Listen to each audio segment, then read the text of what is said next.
G'day everyone. So this one's a little bit different. I thought as a bit of a recap, it'd be fun to share some footage from a stream that I did last week. I used to stream quite a lot. I used to stream every week back, like I'm going to say 5 years ago. It became impractical, especially as the scope of videos grew. The project tends to take it, at least twice as long as you would otherwise if you were just focusing, especially if you're like looking at comments and you're interacting with people. But I love that vibe of interacting with people. And I think there's a lot of people in my community who really miss that. There's a connection, there's a closeness, and there's something refreshing about watching art be made in real time, where when you watch a YouTube video, you can watch 8 hours of work be time-lapsed into like 20 seconds. What I'm trying to get to is I stream once a month now. It's not public. It's actually for my patrons only. So it's the patrons, second tier and up, people who have access to the behind the scenes stuff. I do a monthly stream and it's whatever I'm working on. Not this month. Last month it was working on the Pokemon board and I was like building the buildings and stuff. This month is a video that's coming out later this week, which was working on Lord of the Rings characters. And I thought I'd just sort of share 5 to 10 minutes of some of the snippets of our hanging out. The stream itself was over 3 hours long, so it was a hefty hangout, and I wasn't slowed down too much too because Alicia was a huge help. She got to join and basically she read out some of the comments, kept the conversation going. We had our stream viewers, our patrons sort of typing in the chat. And so anyways, I wanted to share that, and then after that, if you're interested in the question of the day, I'll come back here after.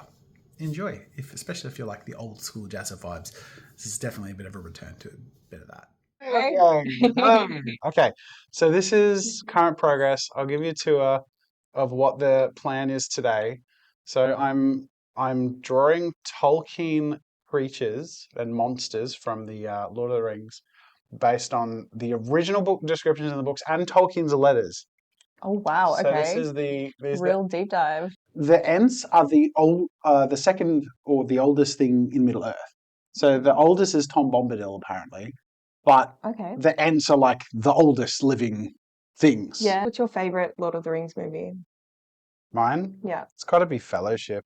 Yeah. I love, like, the other two are cool, and obviously that all the closure is in the others, but there's also, like, honestly, the war stuff and the battles kind of drag for me. Yeah. And the Fellowship is just such great character building and world building. There's something really just like comforting and like, yeah, just like something so nice and wholesome about when everyone has their character and they're all together. Yeah. I always go over the top with the white lines. I feel like I might have even done that now, but he said continuing to draw white lines.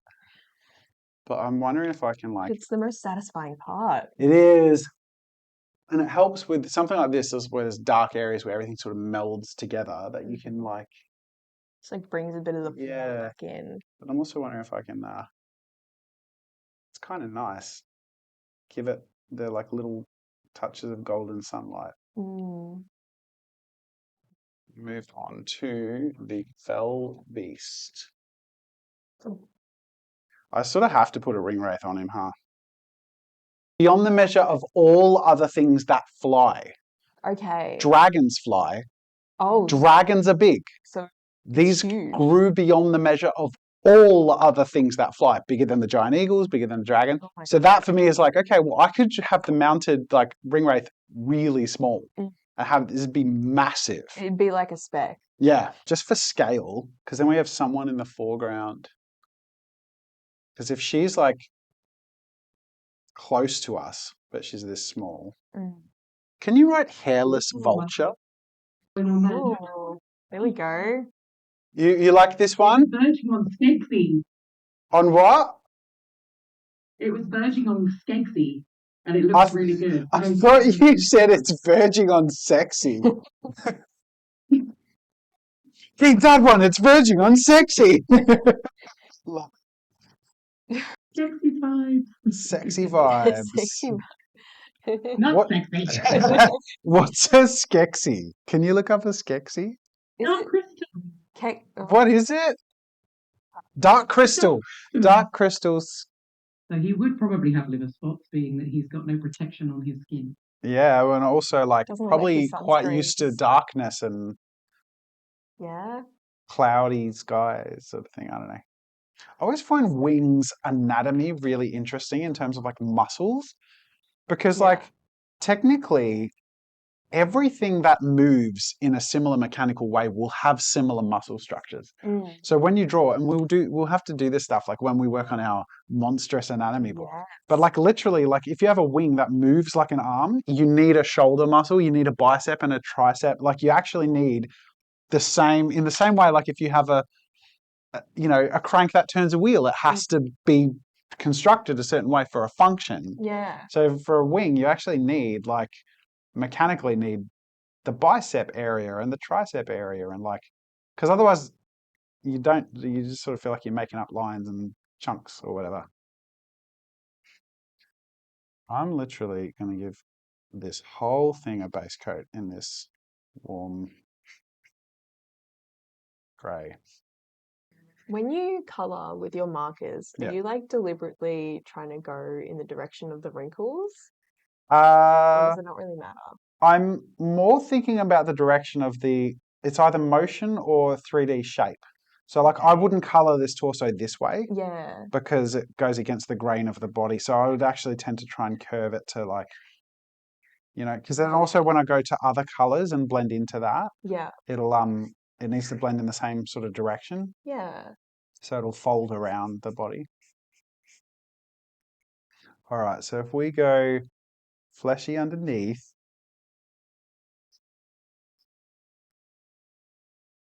and you can see that sort of already starting to bleach it. I reckon the turkey neck vibe of like getting a bit of that, where's the R28? This like red. It's gross red. Yeah. In terms of shading, I'm loving this color variation, by the way. Thank you. Like the yellow in the feet. It's going to wash out. And that's the thing, like, I can't get over invested in it because I actually need to go way darker, and this is going to do it a lot, and it's probably going to lose. As soon as I start doing this, we're going to start losing a lot of what I've done. But I'm going to just have to. So first of all, I need to focus on the lighting. So I've just got a shade based on like cast shadows. Yeah. It'll be further softened when I come back to I'll come back to the other colors again. But I've got to get the shading in there. It's so fun. Like you end up like you're being all controlled, and then you just end up being like, nah, you just got to slap it all in because it's not doing enough. Yeah, it's definitely a mode, like working with markers. But it is looking like a burnt turkey, which is kind of what I'm going for, yeah.